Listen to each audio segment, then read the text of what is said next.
Assalamualaikum warahmatullahi wabarakatuh.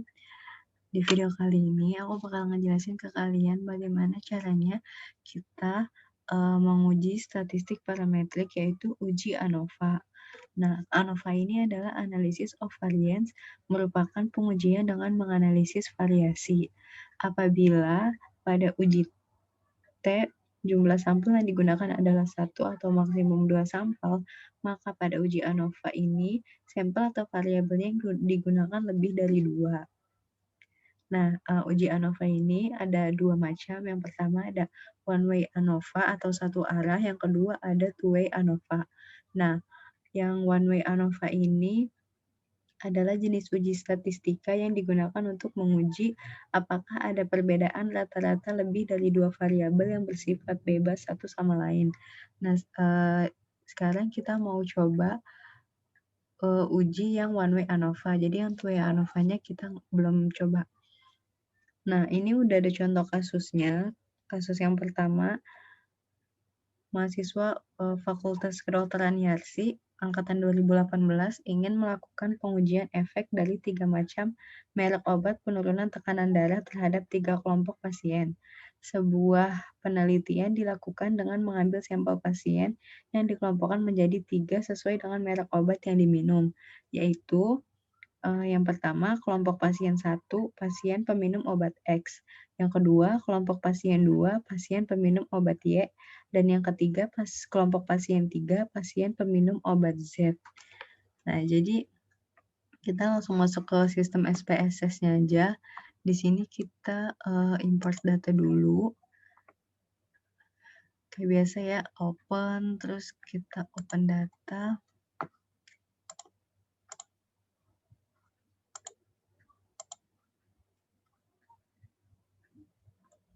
Data uji ANOVA.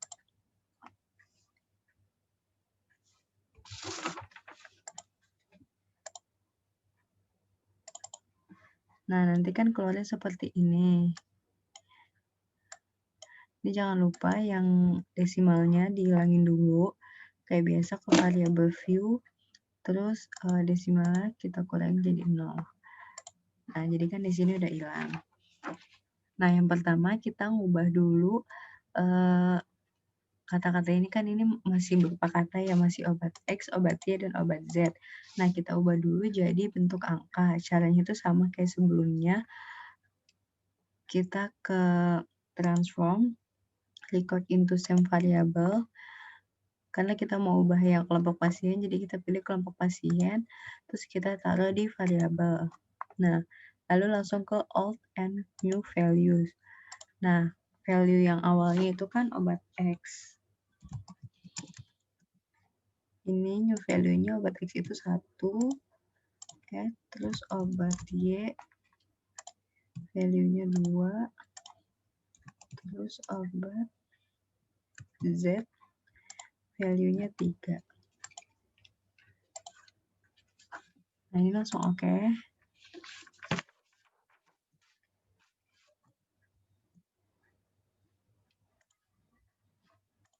Nah, nanti kan udah keubah nih.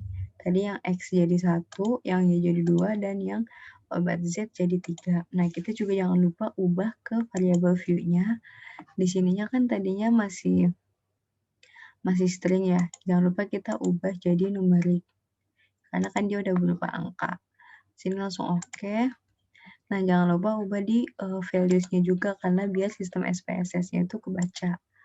Nah, caranya kan tadi kita ke values, terus klik yang 3 titik ini, lalu kita kasih tahu yang value 1 itu obat X,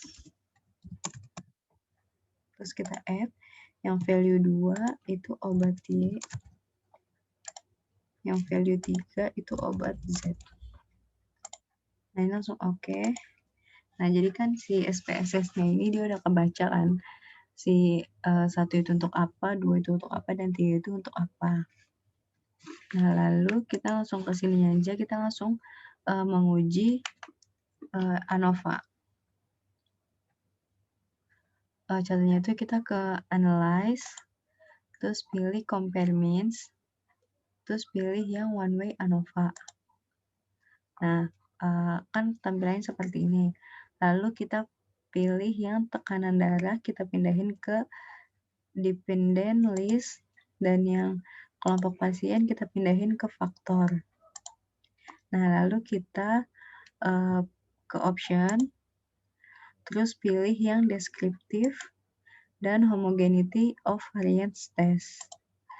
Lalu kita continue, terus ke post hoc. Nah, di post hoc ini kita pilih yang Bonferroni dan Tukey. Lanjut langsung continue. Nah, ini kan udah semua kita pilih, langsung oke. Nah, nanti tuh datanya yang keluar seperti ini. Nah, jadi kan di sini kita udah bisa menginterpretasikan ya. Di sini udah ada hasilnya. Ini kan ada obat X, obat Y, dan obat Z. Total sampelnya itu ada 21 orang, masing-masing obat yang menggunakan itu 7 orang. Ini obat X ada 7 orang, obat Y juga ada 7 orang, dan obat Z juga ada 7 orang. Nah, ini rata-ratanya, ini rata-rata tekanan darah dari yang menggunakan obat X itu rata-rata tekanan darahnya itu 125. Nah, yang rata-rata tekanan darah obat Y 125 juga, dan untuk yang rata-rata menggunakan obat Z itu 152,14. Nah, lanjut kita ke minimum. Nah, ini dari data yang menggunakan obat X itu, dia minimum tekanan darahnya itu 110 dan maksimumnya itu 140. Begitu juga yang obat Y, minimum tekanan darahnya 105 dan maksimumnya ada 140. Terus yang obat Z, minimumnya juga 130 dan maksimumnya 175. Nah, lalu kita ke yang test of homogeneity of variance. Jadi kan di sini kita bisa lihat signifikansinya itu dia 0,708. Nah, sebelumnya kan ketentuannya itu kalau misalnya di tabel test of homogeneity ini ditujukan untuk melakukan uji kesamaan homogen. Hal ini menjadi salah satu syarat untuk melakukan uji ANOVA satu arah apabila data mempunyai variasi sama atau homogen. Pengujian ini dilakukan dengan membandingkan nilai signifikansi pada nilai sig dengan nilai signifikan yang digunakan. Pedomannya itu, pengujian dilakukan terhadap varian apabila nilai signifikannya lebih dari 0,05, maka data tersebut mempunyai variasi yang sama. Sebaliknya, apabila nilai signifikansinya itu kurang dari 0,05, maka data tersebut mempunyai variasi yang berbeda. Nah, di sini kan kita bisa lihat di test of homogeneity ini, signifikansinya itu kan 0,705, di mana 0,705 itu lebih besar daripada 0,05. Berarti untuk data ini mempunyai variasi yang sama. Nah, lanjut kita ke yang ANOVA-nya. Di ANOVA ini kan signifikansinya ini 0,001. Nah, ini juga udah ada ketentuannya untuk yang hipotesis dan kriterianya.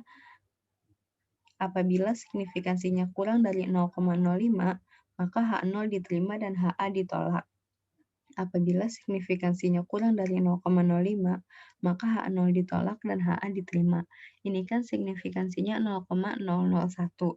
Berarti kan itu kurang dari 0,05 kan. Berarti untuk yang ini jadinya H0 ditolak dan HA diterima karena signifikannya 0,001 itu kurang dari 0,05.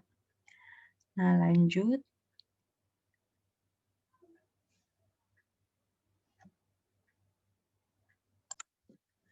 Nah, kita juga bisa menggunakan uji F-tabel dan F-hitung. Selain membandingkan antara nilai signifikansi dengan probabilitas 0,05, ada juga cara lain untuk dapat dilakukan untuk pengujian hipotesis, yaitu membandingkan antara nilai F hitung dengan nilai F tabel. Pedoman ini Pedoman dalam pengambilan keputusannya adalah jika nilai F hitung kurang dari F tabel, maka H0 diterima dan HA ditolak. Sebaliknya, jika nilai F hitung lebih dari F tabel, maka H0 ditolak dan HA diterima. Nah, kita bisa lihat di sini, ini nilai F hitungnya itu dia ada 10,005. Nah, rumusnya itu F tabel sama dengan degree of freedom pembilang dibagi degree of freedom penyebut. Nah, kita tahu penyebutnya mana, pembilangnya mana itu dari sini. Ini kan DF1 itu pembilang dan DF2 itu penyebut. Jadi kita bisa langsung lihat di di tabel F hitungnya. Nah, ini kan kita udah ada tabelnya. Terus kita lihat yang tadi kan pembilangnya 2, pembilangnya itu yang atas ya. Pembilangnya 2, terus penyebutnya itu 18. Berarti kita cari yang 18 ini, terus kita di 2. Nah, ini kan kita ketemunya 3,55. Nah, terus kita balik ke sini, tadi kan 3,55 ya, sementara F hitungnya itu 10,005, di mana berarti kan 10,005 itu lebih besar daripada si 3,55 tadi. Nah, menurut pedomannya itu kan jika F hitung lebih besar daripada F tabel, maka H0 ditolak dan HA diterima.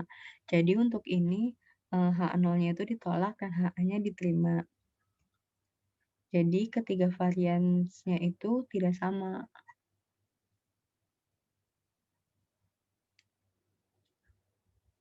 Nah, lanjut kita ke post hoc test. Nah, di post hoc ini kita bisa lihat di mean difference. Nah, post hoc ini digunakan untuk mengetahui variabel mana yang memiliki perbedaan yang signifikan. Cara menganalisanya adalah dengan melihat ada tidaknya tanda bintang pada kolom mean difference. Tanda bintang menunjukkan adanya perbedaan mean yang signifikan. Nah, di sini kita bisa lihat yang mean difference itu ini ada tanda bintang, ini ada tanda bintang, tanda bintang, tanda bintang. Nah, itu menunjukkan perbedaan yang signifikan. Nah, di sini kan ada 2 output ya. Ini ada yang Turki HSD dan Bonferroni. Nah, di sini kita lihat yang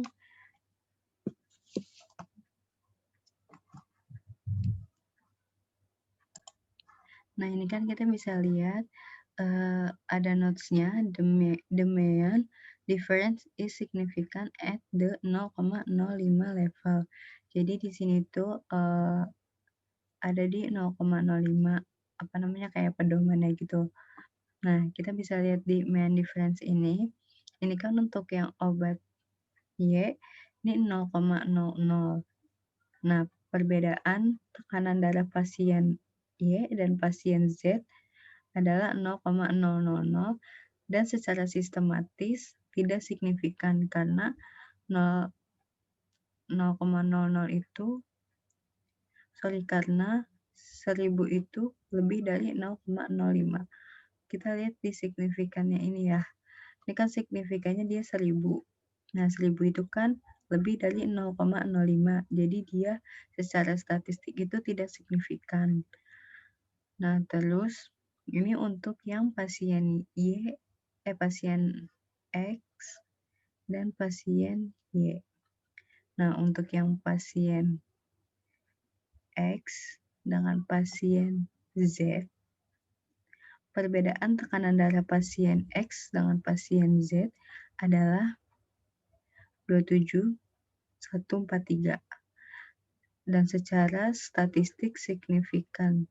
Karena di sini kan dia signifikansinya 0,003.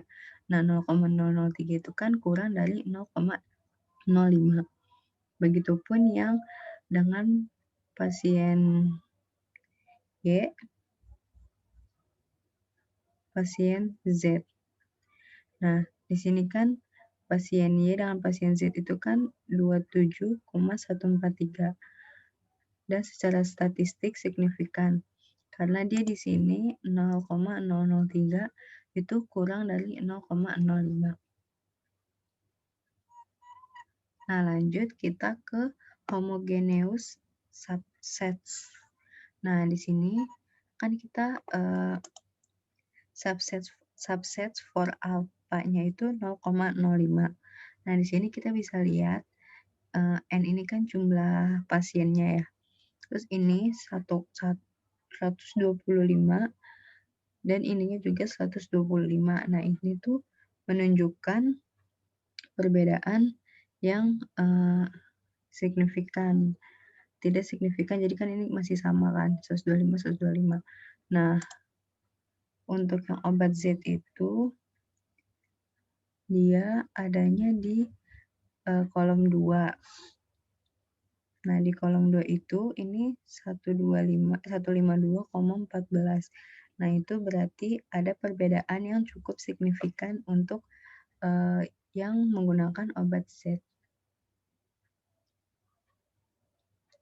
Nah, jadi hasilnya ketiga jenis obat ini bisa memberikan efek tekanan darah pada pasien. Oke, segitu dulu. Semoga dapat dimengerti. Assalamualaikum warahmatullahi wabarakatuh.